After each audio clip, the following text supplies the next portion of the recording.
세 문장만 기억하십시오. 콩팥은 망가질 때까지 거의 아프지 않습니다. 그래서 많은 분들이 나이 들어서 그렇겠지라고 넘기는 사이 기능은 조용히 떨어집니다. 그리고 어느 날 의사가 투석이라는 말을 꺼내는 순간 되돌릴 시간은 이미 많이 지나 있습니다. 저 전문의로서 거의 30년 동안 노인에 대한 연구와 치료에 헌신해 왔습니다. 진료실에서 수없이 같은 장면을 보아왔습니다. 환자는 의자에 앉아 고개를 숙인 채 이렇게 말합니다. 선생님, 조금만 더 일찍 알았더라면요. 하지만 콩팥은 신호를 크게 보내지 않습니다. 아프다고 소리치지도 않습니다. 그저 하루하루 눈에 띄지 않게 약해질 뿐입니다. 혹시 밤에 2번, 3번 화장실 때문에 잠에서 깨고 계십니까? 아침에 거울을 보면 얼굴빛이 예전보다 어둡고 눈 밑이 짙어졌다고 느끼시나요? 발목에 양말 자국이 깊게 남고 손발이 차갑고 이유 없이 피로가 계속되지는 않습니까? 많은 분들이 이런 변화를 자연스러운 노화라고 말합니다. 저는 오늘 그 생각을 단호하게 멈추고 싶습니다. 그것은 나이의 문제가 아니라 콩팥과 혈관이 보내는 조용한 경고일 수 있기 때문입니다. 제가 진료해온 수많은 고령 환자들 가운데 상당수는 자신이 콩팥에 부담을 주는 생활을 하고 있다는 사실조차 모르고 있었습니다. 물을 너무 적게 마시거나 차가운 음료를 습관처럼 마시고 짠 음식을 즐기며 잠은 얕고 끊어져 있었습니다. 겉으로는 큰 병은 없다고 말하지만 몸 안에서는 이미 균형이 무너지고 있었던 것입니다. 여기서 제가 한 가지 여쭙겠습니다. 지금 이 영상을 어디에서 보고 계십니까? 서울이든 지방이든 혹은 해외든 괜찮습니다. 그리고 지금 그곳은 몇 시입니까? 댓글로 남겨주십시오. 저는 숫자보다 당신의 하루와 밤을 알고 싶습니다. 그 안에 건강의 실마리가 있기 때문입니다. 오늘 저는 기적을 약속하지 않습니다. 단 한 가지를 먹으면 병이 사라진다고 말하지도 않겠습니다. 대신 콩팥을 더 지치게 만드는 습관을 멈추고 몸을 따뜻하게 하며 혈류와 휴식을 회복하는 현실적인 방법을 말씀드리겠습니다. 그 시작점에 시장에서 아주 쉽게 구할 수 있는 한 가지 재료가 있습니다. 너무 흔해서 가볍게 여겨지지만 사용법을 잘못 알면 도움이 되지 않고 제대로 쓰면 몸의 부담을 덜어줄 수 있는 재료입니다. 이제부터 저는 많은 분들이 놓치고 있는 콩팥의 초기 신호부터 차분히 짚어나가겠습니다. 아직 늦지 않았습니다. 오늘 이 순간부터 당신의 몸을 지키는 선택을 다시 시작할 수 있습니다. 이제부터는 조금 불편한 이야기를 하겠습니다. 많은 분들이 평생 한 번도 콩팥이 아프다는 느낌을 받아본 적이 없습니다. 그래서 안심합니다. 하지만 제가 30년 가까이 노인 환자를 진료하며 배운 한 가지 사실은 분명합니다. 콩팥은 망가질 때 절대 요란하지 않다는 것입니다. 오히려 가장 위험할수록 더 조용해집니다. 진료실에서 저는 자주 이런 말을 듣습니다. 선생님, 그냥 밤에 소변을 좀 자주 보는 것뿐이에요. 요즘 피곤한 건 나이 때문이죠. 그러나 밤에 2-3번씩 잠이 끊기고 아침에 일어나도 개운하지 않으며 하루 종일 몸이 무겁다면 그것은 단순한 노화로 넘길 문제가 아닙니다. 몸은 이미 균형을 잃기 시작했을 가능성이 큽니다. 몇 해 전 저는 한국에 거주하던 70대 초반의 남성을 진료한 적이 있습니다. 특별한 통증은 없었습니다. 다만 밤에 소변 때문에 자주 깨고 발목이 조금씩 붓고 손발이 유난히 차가워졌다고 했습니다. 본인은 다들 이 나이면 그렇다고 말했지만 검사 결과 콩팥 기능은 이미 정상 범위 아래로 떨어져 있었습니다. 그는 충격을 받았습니다. 아프지 않았기 때문입니다. 하지만 콩팥은 이미 오래전부터 도움을 요청하고 있었던 것입니다. 왜 이런 일이 생길까요? 콩팥은 우리 몸의 혈액을 끊임없이 걸러내는 기관입니다. 혈압, 수분, 노폐물 전해질의 균형을 조절합니다. 그런데 나이가 들수록 혈관은 딱딱해지고 혈류는 느려지며 몸은 쉽게 차가워집니다. 이 상태가 계속되면 콩팥으로 가는 혈액의 질과 양이 함께 떨어집니다. 그 결과 피로가 쌓이고 부기가 생기고 밤에 소변이 잦아지며 잠이 얕아집니다. 문제는 대부분의 분들이 이 신호를 참아야 하는 나이의 증상으로 받아들인다는 점입니다. 저는 이 생각이 가장 위험하다고 봅니다. 왜냐하면 이 시기가 바로 아직 돌이킬 수 있는 마지막 구간이기 때문입니다. 이때는 강한 약이나 과격한 치료보다 몸의 기본 조건을 바로잡는 것이 훨씬 중요합니다. 지금 이 이야기를 들으며 고개를 끄덕거리고 계신다면 저는 묻고 싶습니다. 오늘 아침 당신의 몸은 따뜻했습니까? 손과 발 허리 아래쪽이 차갑지는 않았습니까? 밤에 잠을 설치며 몸이 더 식지는 않았습니까? 이 질문들은 모두 콩팥과 연결되어 있습니다. 다음으로 저는 왜 몸의 차가움이 콩팥을 가장 빠르게 지치게 만드는지, 그리고 이 흐름을 어떻게 멈출 수 있는지 이야기하겠습니다. 여기서부터 아주 익숙하지만 많은 분들이 잘못 쓰고 있는 한 가지 재료가 등장합니다. 이제 많은 분들이 묻습니다. 선생님, 그러면 약을 더 먹어야 합니까? 저는 이 질문 앞에서 늘 잠시 멈춥니다. 왜냐하면 콩팥이 지칠 때 가장 먼저 필요한 것은 더 강한 약이 아니라 몸의 환경을 바꾸는 일이기 때문입니다. 특히 고령자에게는 천혈류 수면의 질이 약보다 먼저 작동합니다. 제가 진료실에서 자주 보는 장면이 있습니다. 환자는 여러 약을 이미 복용하고 있습니다. 혈압약, 혈당약, 관절약. 그런데도 밤잠은 얕고 손발은 차고 몸은 늘 무겁습니다. 이때 저는 묻습니다. 아침에 몸을 따뜻하게 시작하고 계십니까? 대부분 고개를 젓습니다. 찬물로 약을 삼키고 식사는 급하게 몸은 식은 상태로 하루를 시작합니다. 이 흐름이 반복되면 콩팥은 매일같이 차가운 환경에서 일을 해야 합니다. 여기서 아주 익숙한 재료 하나가 등장합니다. 바로 생강입니다. 너무 흔해서 너무 싸서 많은 분들이 가볍게 여깁니다. 그러나 생강은 제대로 쓰였을 때 몸을 안에서부터 드고 혈류의 흐름을 부드럽게 만드는 힘을 가지고 있습니다. 문제는 대부분의 사람들이 생강을 강하게 많이 써야 효과가 있다고 믿는다는 점입니다. 이것은 분명한 오해입니다. 몇 년 전 저는 해외에서 생활하던 70대 후반의 여성을 만난 적이 있습니다. 그는 손발 냉증과 불면으로 오래 고생하고 있었습니다. 주변에서 좋다고 해서 생강을 아주 진하게 달여 마셨지만 속이 쓰리고 밤에 더 뒤척이게 되었습니다. 그는 생강은 나랑 안 맞나 봐요 라고 말했습니다. 그러나 문제는 생강이 아니라 사용법이었습니다. 고령자의 몸은 자극에 민감합니다.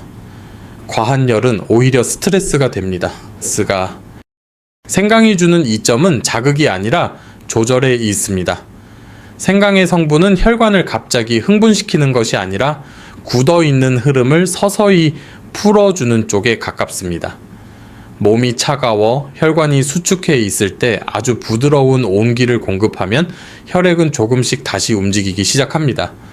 이 변화가 반복되면 콩팥으로 가는 혈류 환경도 함께 나아집니다. 저는 이 점을 환자들에게 늘 강조합니다. 생강은 병을 공격하는 무기가 아니라 지친 몸을 쉬게 하는 도구라는 사실입니다. 하지만 여기서 경고를 하나 하지 않을 수 없습니다. 생강을 무조건 좋다고 생각하고 아무 때나 아무 방식으로 쓰는 것은 위험합니다. 특히 위장이 약한 분, 혈당이나 혈압약을 복용 중인 분, 그리고 여러 약을 함께 드시는 고령자에게는 더 그렇습니다. 그래서 저는 늘 적게, 따뜻하게, 일정하게라는 원칙을 먼저 설명합니다. 이것이 지켜지지 않으면 생강은 도움이 되지 않습니다.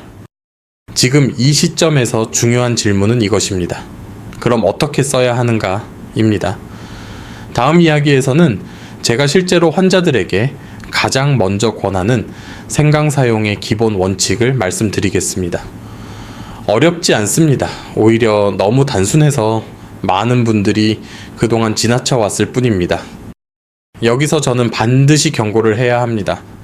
생강이 도움이 될 수 있다는 말이 아무렇게나 써도 된다는 뜻은 아닙니다.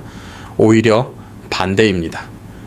고령자의 몸에서는 작은 실수가 바로 불편과 악화로 이어집니다.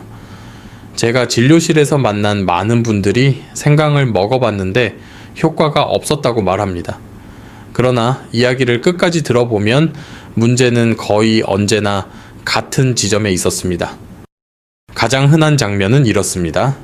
몸이 차고 이게 피곤하다고 느끼는 분이 갑자기 아주 진한 생강물을 만들어 마십니다. 혀가 얼얼할 정도로 맵고 속이 따뜻해지는 느낌이 강하게 올라옵니다. 처음에는 효과가 있는 것 같다고 느낄 수 있습니다. 그러나 며칠 지나지 않아 속이 쓰리고 심장이 두근거리고 밤에 오히려 잠을 설치게 됩니다. 이때 많은 분들이 내 체질에는 안 맞는다고 결론을 내립니다. 저는 그 결론이 너무 빠르다고 생각합니다. 고령자의 몸은 자극에 약합니다. 젊을 때는 버틸 수 있었던 강한 열과 자극이 나이가 들면 스트레스로 바뀝니다. 생강을 과하게 쓰면 몸은 따뜻해지는 대신 긴장합니다. 혈관은 잠시 확장될 수 있지만 곧 다시 수축하고 위장은 부담을 느끼며 수면은 얕아집니다. 이 상태에서 콩팥은 더 편해지지 않습니다. 오히려 하루를 버티는데 더 많은 에너지를 쓰게 됩니다. 또 하나 자주 보는 실수는 생강을 달게 마시는 습관입니다. 몸에 좋다는 이유로 설탕이나 당분을 많이 넣어 마시는 경우입니다. 순간적으로 기운이 나는 것처럼 느껴질 수 있지만 혈당의 급격한 변화는 염증과 혈관 부담을 키웁니다. 혈관이 흔들리면 콩팥도 함께 흔들립니다. 특히 이미 혈당이나 혈압약을 복용 중인 분들에게는 이 조합이 결코 가볍지 않습니다. 마지막으로 시간과 상황을 고려하지 않는 사용도 문제입니다. 늦은 밤 잠들기 직전에 자극적인 생강 음료를 마시면 몸은 쉬어야 할 시간에 오히려 깨어나게 됩니다. 심박이 빨라지고 화장실을 더 자주 찾게 되며 수면의 깊이는 얕아집니다. 다음날 아침 몸은 더 차갑고 더 무겁게 느껴집니다. 이런 악순환이 반복되면 좋다고 해서 시작한 것이 오히려 회복을 방해합니다. 그래서 저는 환자들에게 늘 같은 말을 합니다. 생강의 핵심은 강도가 아니라 방향입니다. 몸을 밀어붙이는 것이 아니라 서서히 풀어주는 쪽으로 써야 합니다. 적게, 따뜻하게, 일정하게. 이 원칙을 벗어나면 생강은 더 이상 도움이 아닙니다. 이제 다음 단계로 넘어가겠습니다. 그렇다면 고령자가 가장 안전하게 시작할 수 있는 생강 사용의 기본은 무엇일까요? 다음 이야기에서는 제가 실제 진료에서 가장 먼저 권하는 아주 단순한 방법을 말씀드리겠습니다. 이제부터는 복잡한 이야기를 하지 않겠습니다. 제가 진료실에서 실제로 가장 먼저 권하는 방법은 놀라울 만큼 단순합니다. 많은 분들이 이게 전부인가요? 라고 묻습니다. 저는 그때 이렇게 답합니다. 네, 이게 전부입니다. 다만 이 단순함을 매일 지키는 것이 어렵습니다. 고령자의 몸에서 가장 중요한 원칙은 갑작스러운 변화가 아니라 예측 가능한 리듬입니다. 그래서 저는 생강을 약처럼 쓰지 말고 아침에 환경을 바꾸는 도구로 쓰라고 말합니다. 하루를 시작할 때 몸이 차가운 상태로 출발하면 그날 콩팥은 종일 더 많은 힘을 써야 합니다. 반대로 아주 부드러운 온기로 하루를 열면 몸은 훨씬 덜 긴장합니다. 제가 권하는 시작은 이렇습니다. 생강은 아주 소량으로 충분합니다. 혀가 얼얼해질 정도의 매운맛은 필요하지 않습니다. 오히려 그런 자극은 고령자의 몸을 깨우는 것이 아니라 놀라게 합니다. 따뜻한 물에 은은한 향이 느껴질 정도면 충분합니다. 중요한 것은 뜨겁게가 아니라 따뜻하게입니다. 손으로 컵을 잡았을 때 부담 없이 느껴지는 온기, 그 정도가 가장 좋습니다. 몇 해 전 서울에 사는 70대 중반의 한 여성 환자가 있었습니다. 그는 여러 해 동안 손발 냉증과 얕은 잠으로 고생했습니다. 저는 특별한 약을 추가하지 않았습니다. 대신 아침에 일어나자마자 찬물 대신 따뜻한 생강물을 한 컵 마시고 그 상태로 5분만 조용히 앉아 있으라고 권했습니다. 그는 처음에는 반신반의했습니다. 그러나 2주가 지나 다시 만났을 때 그는 이렇게 말했습니다. 선생님, 잠이 완전히 좋아진 건 아닌데요. 덜 깨요. 몸이 덜 떨려요. 저는 그 말을 듣고 고개를 끄덕였습니다. 이것이 우리가 기대해야 할 변화입니다. 과장이 아닌 현실적인 변화입니다. 생강을 마시는 시간도 중요합니다. 몸이 아직 하루의 긴장을 받기 전 아침이 가장 안전합니다. 이때의 따뜻함은 혈관을 자극하지 않고 서서히 열어줍니다. 반면 밤늦게 마시면 일부 분들에게는 심박이 빨라지고 잠이 더 얕아질 수 있습니다. 그래서 저는 항상 아침부터 시작하라고 말합니다. 밤은 회복의 시간이지 자극의 시간이 아닙니다. 또 하나 잊지 말아야 할 점이 있습니다. 생강은 단독으로 기적을 만들지 않습니다. 하지만 따뜻한 생강 음료로 하루를 시작하면 자연스럽게 찬 음식과 찬 물을 피하게 됩니다. 이 작은 변화가 하루 전체의 천과 혈류에 영향을 줍니다. 콩팥은 이런 환경의 변화를 누구보다 먼저 느끼는 기관입니다. 이제 다음으로 넘어가겠습니다. 생강을 시작했다면 함께 바꿔야 할 생활의 축이 있습니다. 물소금, 그리고 혈압입니다. 이것을 함께 다루지 않으면 생강의 이점도 오래 가지 못합니다. 여기서 저는 분명하게 말하겠습니다. 생강만으로 콩팥을 지킬 수는 없습니다. 생강은 시작점일 뿐입니다. 만약 물을 잘못 마시고 소금을 줄이지 않으며 혈압을 방치한다면 아무리 좋은 습관도 오래 가지 못합니다. 콩팥은 단일한 자극이 아니라 하루의 환경 전체에 반응하는 기관이기 때문입니다. 먼저 물 이야기부터 하겠습니다. 많은 고령 환자들이 물을 극단적으로 마십니다. 어떤 분은 부을까봐 거의 마시지 않고 또 어떤 분은 많이 마시면 좋다는 말만 믿고 무리합니다. 두 경우 모두 콩팥을 지치게 합니다. 물은 양보다 리듬이 중요합니다. 한 번에 많이 마시는 물은 몸을 놀라게 하지만 나누어 마시는 물은 혈액을 부드럽게 합니다. 제가 환자들에게 자주 하는 말이 있습니다. 갈증이 심해질 때까지 기다리지 말고 목이 마르기 전에 한 모금씩. 이 작은 차이가 콩팥의 하루를 바꿉니다. 다음은 소금입니다. 한국 식탁에서 소금은 너무 쉽게 넘쳐납니다. 짠 국물, 젓갈 장류. 문제는 소금이 단순히 혈압만 올리는 것이 아니라 몸에 물을 붙잡아 두어 콩팥의 부담을 키운다는 점입니다.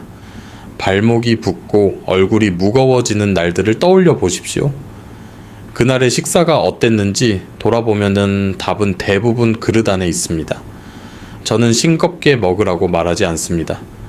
대신 국물은 남기고 맛은 천천히 느끼라고 권합니다. 이 정도의 변화만으로도 몸은 빠르게 반응합니다. 마지막은 혈압입니다. 혈압은 콩팥의 속도를 정하는 압력입니다. 너무 높아도 문제이고 관리되지 않는 변동도 위험합니다. 저는 많은 분들이 집에서는 괜찮은데 병원만 가면 오른다고 말하는 것을 듣습니다. 중요한 것은 숫자 하나가 아니라 하루 전체의 흐름입니다. 아침에 일어나자마자의 혈압, 저녁의 혈압, 잠들기 전 몸의 긴장 상태. 이 흐름을 무시하면 콩팥은 매일 불안정한 압력 속에서 일하게 됩니다. 몇 년 전 부산에 사는 70대 남성 환자가 떠오릅니다.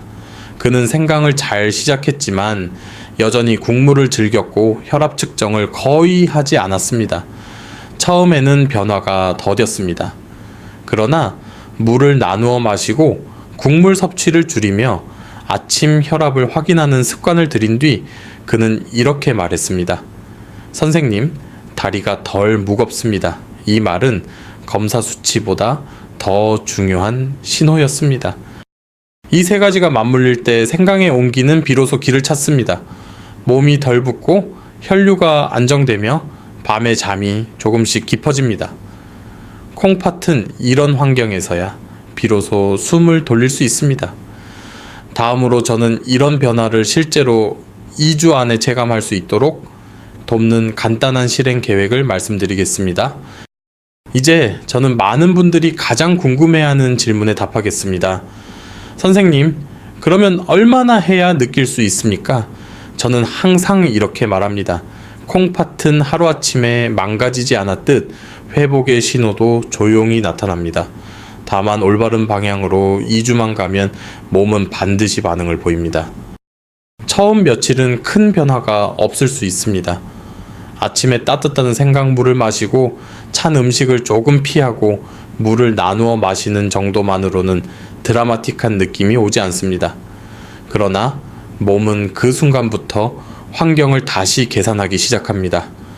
밤에 깨는 횟수가 하루 이틀 줄어들고 아침에 눈을 떴을 때 몸이 덜 무겁게 느껴지는 순간이 옵니다. 이것이 첫 신호입니다. 일주일쯤 지나면 많은 분들이 공통적으로 말합니다. 잠이 깊어진 건 아니지만 덜 뒤척입니다. 아침에 얼굴이 덜 부어 보입니다. 저는 이 표현을 매우 중요하게 봅니다. 고령자의 회복은 완전히 좋아졌다가 아니라 덜 힘들어졌다에서 시작되기 때문입니다. 이 단계에서 몸은 이미 콩팥에 가해지는 부담을 조금씩 줄이고 있습니다. 2주가 가까워질수록 변화는 더 분명해집니다. 손발의 냉기가 완화되고 하루 중 피로가 몰려오는 시간이 늦어집니다.